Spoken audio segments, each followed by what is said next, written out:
അമൃത് Veni hair elixir presents daily news പ്രഭാത വാർത്തകൾ powered by Pulimoottil silks KSFE.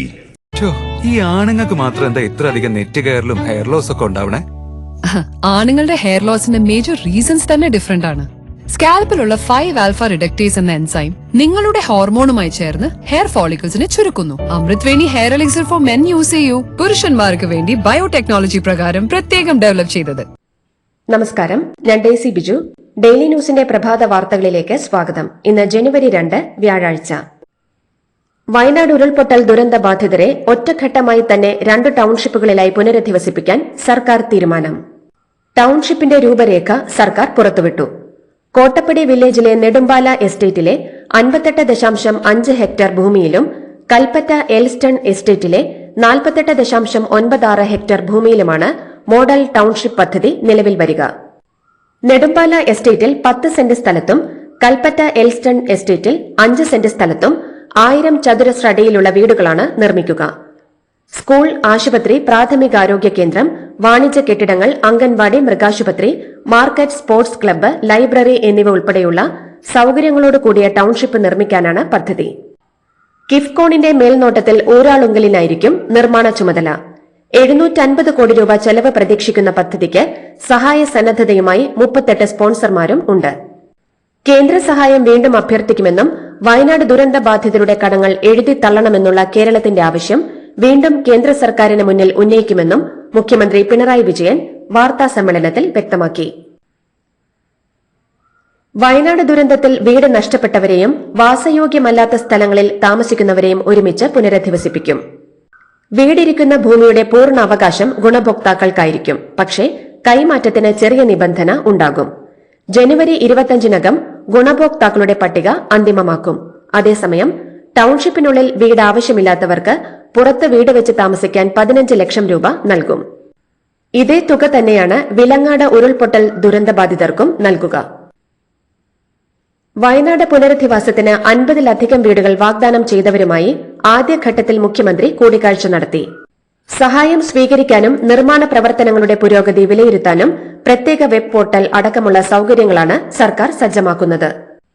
പണം ഒന്നിനും തടസ്സമല്ലെന്നും പുനരധിവാസം സർക്കാർ നൽകുന്ന ഉറപ്പാണെന്നും മുഖ്യമന്ത്രി ആവർത്തിച്ചു. വയനാട് ദുരന്ത പുനരധിവാസത്തിനായി എൽസ്റ്റൺ എസ്റ്റേറ്റിലെ വിലനിർണ്ണയ സർവേ 5 ദിവസത്തിനകം പൂർത്തീകരിക്കും. 10 ടീമുകളായി തിരിഞ്ഞാണ് സർവേ പുരോഗമിക്കുന്നത്. പുനരധിവാസത്തിനും നിർമ്മാണത്തിനും അനുയോജ്യമല്ലാത്ത ഭാഗം ഒഴിവാക്കിയതിന് ശേഷമുള്ള സ്ഥലമാണ് ടൌൺഷിപ്പിനായി ഏറ്റെടുക്കുക. പുനരധിവാസ പ്രവൃത്തിക്കായി ഏറ്റെടുക്കാത്ത ഭൂമിയിൽ പ്ലാന്റേഷൻ മുന്നോട്ട് കൊണ്ടുപോകാൻ അനുമതി നൽകും. മുണ്ടക്കൈ ചൂരൽമല ഉരുൾപൊട്ടൽ അതിതീവ്ര ദുരന്തമായി അംഗീകരിക്കാൻ കേന്ദ്ര സർക്കാർ വൈകിയത് കേരളത്തിന്റെ അവസരം നഷ്ടപ്പെടുത്തിയെന്ന് മുഖ്യമന്ത്രി പിണറായി വിജയൻ. ദുരന്തമുണ്ടായി 2 മാസത്തിനുള്ളിൽ അംഗീകരിച്ചിരുന്നെങ്കിൽ ഐക്യരാഷ്ട്ര സംഘടനാ സ്ഥാപനങ്ങളിൽ നിന്നും സന്നദ്ധ സംഘടനകളിൽ നിന്നും അധിക സഹായം ലഭിക്കുമായിരുന്നുവെന്നും അദ്ദേഹം പറഞ്ഞു. രാജേന്ദ്ര വിശ്വനാഥ് ആർലേക്കർ ഇന്ന് കേരള ഗവർണറായി സത്യപ്രതിജ്ഞ ചെയ്ത് ചുമതലയേൽക്കും. രാജ്ഭവനിൽ രാവിലെ 10:30 നടക്കുന്ന ചടങ്ങിൽ ചീഫ് ജസ്റ്റിസ് നിതിൻ മധുക്കർ ജംദാർ സത്യവാചകം ചൊല്ലിക്കൊടുക്കും. ഇന്നലെ വൈകിട്ടെത്തിയ നിയുക്ത ഗവർണറെ മുഖ്യമന്ത്രി പിണറായി വിജയനും മന്ത്രിമാരും ചേർന്ന് സ്വീകരിച്ചു. രാജേന്ദ്ര വിശ്വനാഥ് ആർലേക്കർക്കൊപ്പം ഭാര്യ അനഘ ആർലേക്കറും ഉണ്ടായിരുന്നു. അതേസമയം രാജ്ഭവനിലേക്ക് 2 വാഹനങ്ങൾ വാങ്ങാൻ ഇന്നലെ നടന്ന മന്ത്രിസഭാ യോഗത്തിൽ തീരുമാനമായിരുന്നു.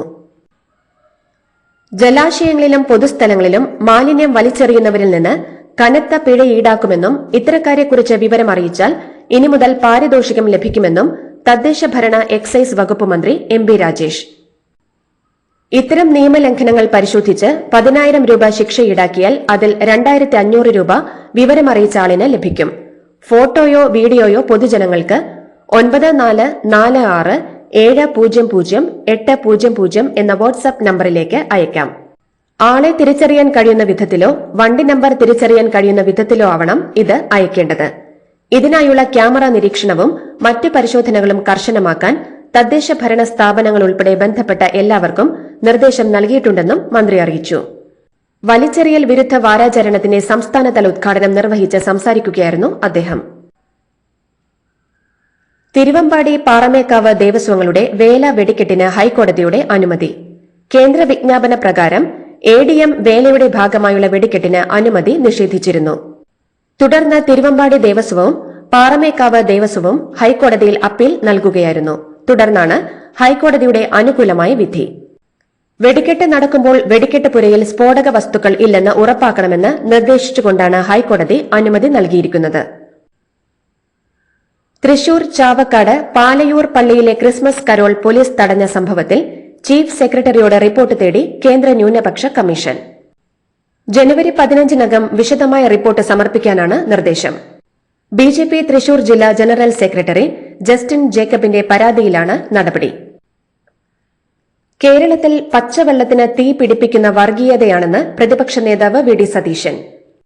ഒരു വാക്ക് വീണ് കിട്ടാൻ കാത്തിരിക്കുകയാണെന്നും എന്നാൽ പിണറായിയുടെ സനാതന പരാമർശത്തിൽ മുഖ്യമന്ത്രിയോട് വിയോജിക്കുകയാണെന്നും സതീശൻ പറഞ്ഞു. വർണ്ണാശ്രമത്തിന്റെയും ചാതുർവർണ്ണ്യത്തിന്റെയും ഭാഗമാണെന്ന് പറഞ്ഞ് സനാതനധർമ്മം ഒരു വിഭാഗം ആളുകളുടെ അവകാശമായി ചാർത്തിക്കൊടുക്കുകയാണ് മുഖ്യമന്ത്രി ചെയ്തതെന്നും സനാതനധർമ്മം മുഖ്യമന്ത്രി ഉദ്ദേശിച്ച ആളുകൾക്ക് മാത്രം അവകാശപ്പെട്ടതല്ലെന്നും അത് ഈ രാജ്യത്തെ മുഴുവൻ ആളുകളുടെ പാരമ്പര്യവും പൈതൃകവുമാണെന്ന് തിരിച്ചറിയണമെന്നും സതീശൻ പറഞ്ഞു. ശിവഗിരി സമാപന സമ്മേളനം ഉദ്ഘാടനം ചെയ്ത് സംസാരിക്കുകയായിരുന്നു അദ്ദേഹം.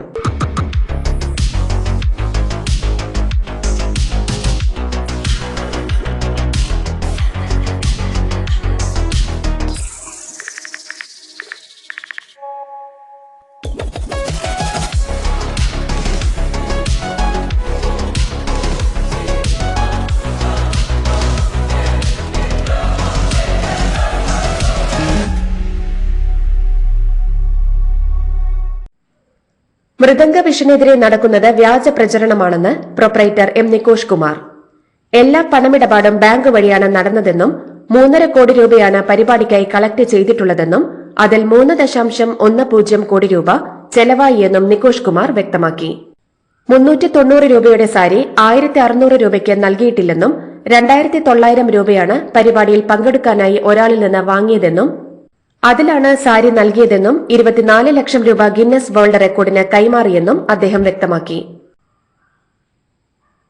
ഉമാ തോമസ് MLAക്ക് പരിക്കേറ്റ സംഭവത്തിലെ പ്രധാന പ്രതിയും മൃദംഗ വിഷൻ എന്ന സ്ഥാപനത്തിന്റെ പ്രൊപ്പറേറ്ററുമായ നികോഷ് കുമാർ ഇന്നുച്ചയ്ക്ക് 2 മണിക്ക് മുൻപ് പാലാരിവട്ടം പോലീസ് സ്റ്റേഷനിൽ ഹാജരാകണമെന്ന് ഹൈക്കോടതി. നികോഷ് കുമാർ ഹാജരായാൽ അറസ്റ്റ് ചെയ്യാനാണ് പോലീസ് തീരുമാനം. ഉമാ തോമസിന് പരിക്കേറ്റ കേസിൽ മാത്രമല്ല സാമ്പത്തിക ചൂഷണം നടത്തിയെന്ന കേസിലും പിടിവീഴും.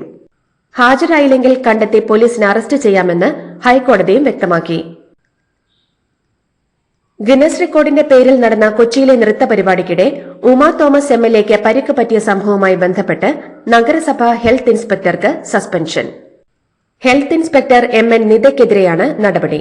വീഴ്ചയിൽ അന്വേഷണത്തിന് സെക്രട്ടറിക്ക് നിർദ്ദേശവും നൽകിയിട്ടുണ്ട്.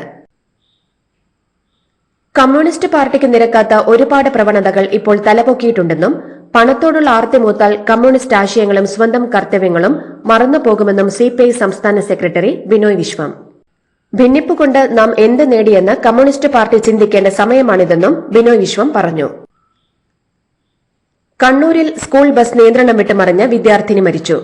കണ്ണൂർ തളിപ്പറമ്പിന് സമീപമുള്ള കുറുമാത്തൂർ പഞ്ചായത്തിലെ ചിന്മയ സ്കൂളിലെ 5ാം ക്ലാസ് വിദ്യാർത്ഥിനിയും ചൊറുക്കള സ്വദേശിനിയുമായ നേദ്യ S. രാജേഷാണ് മരിച്ചത്.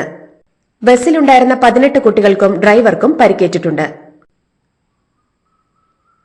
കണ്ണൂരിലെ വളക്കയിൽ സ്കൂൾ ബസ് ഇറക്കത്തിൽ നിയന്ത്രണം നഷ്ടപ്പെട്ട് റോഡിലേക്ക് മറിഞ്ഞ് 5ാം ക്ലാസ് വിദ്യാർത്ഥിനി മരിക്കുകയും 18 കുട്ടികൾക്ക് പരിക്കേൽക്കുകയും ചെയ്ത സംഭവത്തിൽ ഗുരുതര ആരോപണവുമായി ബസ് ഓടിച്ച ഡ്രൈവർ സ്കൂൾ ബസിന് ഫിറ്റ്നസ് ഉണ്ടായിരുന്നില്ലെന്നും ഡിസംബറിൽ തീർന്നതാണെന്നും വളവിൽ വെച്ച് ബസിന്റെ ബ്രേക്ക് നഷ്ടമായെന്നുമാണ് നിസാം നൽകിയ മൊഴി.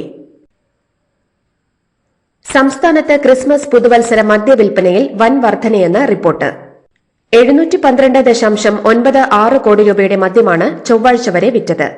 കഴിഞ്ഞ വർഷം ഈ സീസണിൽ വിറ്റത് 697.5 കോടി രൂപയുടെ മദ്യമാണ്. ഇതിനെ മറികടന്നുകൊണ്ടുള്ള മദ്യവിൽപ്പനയാണ് ഇത്തവണയുണ്ടായത്. അതേസമയം സംസ്ഥാനത്ത് ഏറ്റവും കൂടുതൽ മദ്യം വിറ്റത് പാലാരിവട്ടം ഔട്ട്ലെറ്റിലാണ്.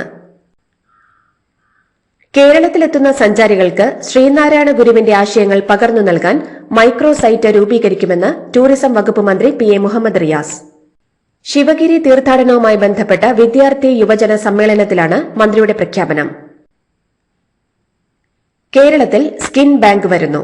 ആദ്യത്തെ സ്കിൻ ബാങ്ക് തിരുവനന്തപുരം മെഡിക്കൽ കോളേജിൽ 1 മാസത്തിനകം ആരംഭിക്കുമെന്ന് ആരോഗ്യവകുപ്പ് മന്ത്രി വീണ ജോർജ് പറഞ്ഞു. സോട്ടോയുടെ അനുമതി ഉടൻ ലഭ്യമാക്കി മറ്റു നടപടിക്രമങ്ങൾ പാലിച്ച് 1 മാസത്തിനകം കമ്മീഷൻ ചെയ്യുമെന്നും കോട്ടയം മെഡിക്കൽ കോളേജിൽ കൂടി സ്കിൻ ബാങ്ക് സ്ഥാപിക്കാനുള്ള നടപടികൾ പുരോഗമിക്കുന്നുവെന്നും മന്ത്രി വ്യക്തമാക്കി. ബസ് ജീവനക്കാരിൽ ക്രിമിനലുകളും ഗുണ്ടകളും ഉണ്ടെന്നും ഇത്തരക്കാരെ വച്ചുപൊറുപ്പിക്കില്ലെന്നും കേരളത്തിൽ ഡ്രൈവിംഗിൽ തീരെ അച്ചടക്കമില്ലെന്നും ഗതാഗത മന്ത്രി കെ.ബി. ഗണേഷ് കുമാർ. ഡ്രൈവിംഗ് ലൈസൻസുകളിൽ ബ്ലാക്ക് മാർക്ക് വരാൻ പോവുകയാണെന്നും തനിയെ ലൈസൻസ് റദ്ദാവുന്ന സംവിധാനം കേരളത്തിൽ നടപ്പാക്കുമെന്നും മന്ത്രി പറഞ്ഞു. 1 വർഷത്തിനിടെ നിയമം ലംഘിച്ച് വാഹനമോടിക്കുന്നതിന് 6 തവണ ബ്ലാക്ക് മാർക്ക് വന്നാൽ ലൈസൻസ് തനിയെ സസ്പെൻഡാകുമെന്നും 2 വർഷത്തിനിടെ 10 കുറ്റകൃത്യങ്ങൾ പിടിച്ചാൽ ലൈസൻസ് തനിയെ റദ്ദാകുമെന്നും മന്ത്രി പറഞ്ഞു. ക്രിമിനൽ കുറ്റകൃത്യങ്ങളിൽ ഏർപ്പെട്ടിട്ടില്ലെന്ന പോലീസ് ക്ലിയറൻസ് സർട്ടിഫിക്കറ്റ് ഇല്ലാതെ ബസ് ഓടിക്കാൻ കഴിയാത്ത സംവിധാനം നടപ്പാക്കുമെന്നും മന്ത്രി കൂട്ടിച്ചേർത്തു. തൃശൂരിൽ 30 വയസ്സുള്ള യുവാവിനെ 14-കാരൻ കൊലപ്പെടുത്തിയ സംഭവത്തിൽ പോലീസ് എഫ്ഐആറിന്റെ പകർപ്പ് പുറത്ത്. പ്രായപൂർത്തിയാകാത്ത 2 പ്രതികൾക്കെതിരെയും കൊലക്കുറ്റമാണ് പോലീസ് ചുമത്തിയിരിക്കുന്നത്. കൊലപ്പെടുത്തണമെന്ന ഉദ്ദേശത്തോടെയാണ് 14-കാരൻ ലിവിനെ ആക്രമിച്ചതെന്നും എഫ്ഐആറിലുണ്ട്. അതേസമയം സഹപാഠിക്ക് നേരെ കത്തിവീശി ഭീഷണിപ്പെടുത്തിയതിന്റെയും ലഹരി ഉപയോഗത്തിന്റെയും വിൽപ്പനയുടെയും പേരിൽ ഈ കുട്ടിയെ സ്കൂളിൽ നിന്ന് പുറത്താക്കിയിരുന്നുവെന്നും പോലീസ് വ്യക്തമാക്കി. ഡിസംബർ 31 മുതൽ പുതുവർഷ പുലർച്ചെ വരെ കൊച്ചി മെട്രോയിൽ യാത്ര ചെയ്തവരുടെ എണ്ണം 1.30 ലക്ഷം കടന്നു. ഡിസംബർ മാസത്തിൽ മാത്രം 32,35,027 പേർ യാത്ര ചെയ്തതോടെ പ്രതിമാസ യാത്രക്കാരുടെ എണ്ണത്തിൽ റെക്കോർഡ് വർധനയും നേടി. ഡിസംബറിൽ യാത്രാ ടിക്കറ്റ് ഇനത്തിൽ 10.15 കോടി രൂപ വരുമാനം നേടി മറ്റൊരു നേട്ടവും മെട്രോ കൈവരിച്ചു. സംസ്ഥാനത്ത് ഉയർന്ന താപനില മുന്നറിയിപ്പ് നൽകി കാലാവസ്ഥാ വിഭാഗം. കേരളത്തിൽ ഒറ്റപ്പെട്ട ഇടങ്ങളിൽ ഇന്ന് സാധാരണയേക്കാൾ 2 മുതൽ 3 ഡിഗ്രി സെൽഷ്യസ് വരെ താപനില ഉയരാൻ സാധ്യതയുണ്ടെന്ന് കേന്ദ്ര കാലാവസ്ഥാ വകുപ്പ് അറിയിച്ചു. മോൾക്ക് ബർത്ത്ഡേ ഗിഫ്റ്റ് വാങ്ങണ്ടേ? ഷോപ്പിൽ കൊണ്ടുപോയി ഇഷ്ടമുള്ളത് വാങ്ങിക്കൊടുക്കാം. അപ്പൊ ഏട്ടൻ വരുന്നുണ്ടോ? ഗിഫ്റ്റ് കാർഡ് വരും. അതെ, ഓരോ ചിട്ടിയിലും ഒരാൾക്ക് 5000 രൂപയുടെ ഗിഫ്റ്റ് കാർഡ് സമ്മാനം. മെഗാ സമ്മാനമാണെങ്കിലോ പുതുപുത്തൻ ബെൻസ് കാർ. 2ാം സമ്മാനം ഇന്നോവ ക്രിസ്റ്റ, അതും 17 ഇത്തവണ സമ്മാനങ്ങളുടെ നക്ഷത്രത്തിലക്കവുമായി KSFE ഗാലക്സി ചിട്ടികൾ. കൊല്ലൂർ മൂകാംബിക ക്ഷേത്ര മുൻ തന്ത്രി മഞ്ജുനാഥ അടിക അന്തരിച്ചു. 64 വയസ്സായിരുന്നു. കൊല്ലൂർ മൂകാംബിക ക്ഷേത്രത്തിൽ 20 വർഷക്കാലം തന്ത്രിയും മുഖ്യ അർച്ചകനുമായിരുന്നു. ഇന്നലെ ഉച്ചയോടെ കുഴഞ്ഞു വീഴുകയായിരുന്നു. തുടർന്ന് ആശുപത്രിയിലെത്തിച്ചെങ്കിലും രക്ഷിക്കാനായില്ല. തമിഴ്നാട്ടിൽ പുതിയ കുടുംബ റേഷൻ കാർഡിനായി നൽകിയ 1.36 ലക്ഷം അപേക്ഷ തള്ളി സർക്കാർ. 2023 ജൂലൈ മാസം മുതൽ തീരുമാനമാവാതെ കിടന്ന 2.65 ലക്ഷം അപേക്ഷകളിൽ പാതിയോളമാണ് സർക്കാർ തള്ളിയത്. ഒരേ വിലാസത്തിൽ താമസിക്കുന്ന വിവിധ കുടുംബങ്ങളിൽ നിന്നുള്ള വ്യത്യസ്ത അപേക്ഷകളാണ് തള്ളിയതെന്നാണ് സംസ്ഥാന സിവിൽ സപ്ലൈസ് വകുപ്പ് വിശദമാക്കുന്നത്. ജയിലുകളിലെ ജാതി വിവേചനം അവസാനിപ്പിക്കാൻ സുപ്രധാന നടപടിയുമായി കേന്ദ്രം. തടവുകാരെ ജാതി അടിസ്ഥാനത്തിൽ തരംതിരിക്കുകയും ജോലി നിശ്ചയിക്കുകയും ചെയ്യുന്നതൊഴിവാക്കാൻ നിയമങ്ങളിലും ചട്ടങ്ങളിലും ഭേദഗതി വരുത്തി. തോട്ടിപ്പണി നിരോധന നിയമം ജയിലുകളിലും ബാധകമാക്കി. ജയിലുകളിലെ ജാതി വിവേചനം ഭരണഘടനാ വിരുദ്ധമാണെന്ന സുപ്രീംകോടതിയുടെ ഒക്ടോബർ 3 വിധിയുടെ അടിസ്ഥാനത്തിലാണ് കേന്ദ്ര ആഭ്യന്തര വകുപ്പിന്റെ നടപടി. ഉത്തർപ്രദേശിലെ ലക്നൌവിൽ അമ്മയെയും 4 സഹോദരിമാരെയും കൊലപ്പെടുത്തിയ 24-കാരൻ ക്രൂരകൃത്യത്തിനു ശേഷം വീഡിയോ ചിത്രീകരിച്ചു. സഹോദരിമാരെ ലൈംഗിക വൃത്തിക്കായി വിൽക്കാതിരിക്കാനാണ് താൻ കൊലപാതകം ചെയ്തതെന്ന് പ്രതിയായ അർഷാദ് വീഡിയോയിൽ വ്യക്തമാക്കി. ഇന്ത്യക്കെതിരെ ഗുരുതരമായ ആരോപണവുമായി അമേരിക്കൻ പത്രം വാഷിംഗ്ടൺ പോസ്റ്റ്. മാലദ്വീപിൽ ഭരണ അട്ടിമറിക്ക് ഇന്ത്യ ശ്രമിച്ചുവെന്നും ഇതിന്റെ ഭാഗമായുള്ള ഗൂഢാലോചനയിൽ പ്രതിപക്ഷമായ മാലദ്വീപ് ഡെമോക്രാറ്റിക് പാർട്ടിയിലെ നേതാക്കൾ ഇന്ത്യയോട് $6 മില്യൺ ആവശ്യപ്പെട്ടുവെന്നും വാഷിംഗ്ടൺ പോസ്റ്റ് പ്രസിദ്ധീകരിച്ച റിപ്പോർട്ടിൽ പറയുന്നു. റഷ്യയിൽ നിന്ന് യുക്രൈൻ വഴി യൂറോപ്യൻ രാജ്യങ്ങളിലേക്കുള്ള ഗ്യാസ് വിതരണം നിർത്തലാക്കുന്നു. റഷ്യയിൽ നിന്ന് യൂറോപ്യൻ യൂണിയനിലേക്ക് വാതകം കയറ്റുമതി ചെയ്യുന്നതുമായി ബന്ധപ്പെട്ട കരാർ പുതുക്കേണ്ടതില്ലെന്നാണ് യുക്രൈൻ എടുത്ത നിലപാട്. റഷ്യയുമായി ഉണ്ടായിരുന്ന യുദ്ധത്തിന്റെ പശ്ചാത്തലത്തിലാണ് യുക്രൈന്റെ തീരുമാനം. അമേരിക്കയിലെ ന്യൂ ഓർലിയൻസ് നഗരത്തിൽ പുതുവർഷാഘോഷത്തിനിടെ ജനക്കൂട്ടത്തിലേക്ക് ട്രക്ക് ഓടിച്ചു കയറ്റിയ ആക്രമണത്തിൽ 10 പേർ കൊല്ലപ്പെട്ടു. 30 പേർക്ക് പരിക്കേറ്റു. ഓർലിയൻസിലെ ഫ്രഞ്ച് ക്വാർട്ടറിൽ തിരക്കേറിയ ബർബൻ സ്ട്രീറ്റിൽ പുലർച്ചെ 3:15 സംഭവം. ജനക്കൂട്ടത്തിലേക്ക് ട്രക്ക് ഓടിച്ചു കയറ്റിയ ഡ്രൈവർ പിന്നീട് പോലീസുമായി നടത്തിയ വെടിവയ്പിൽ കൊല്ലപ്പെട്ടു. ഇന്ത്യയുടെ പേസ് ബൌളർ ജസ്പ്രീത് ബുംറ രാജ്യാന്തര ക്രിക്കറ്റ് റാങ്കിങ്ങിൽ ചരിത്രം കുറിച്ചു.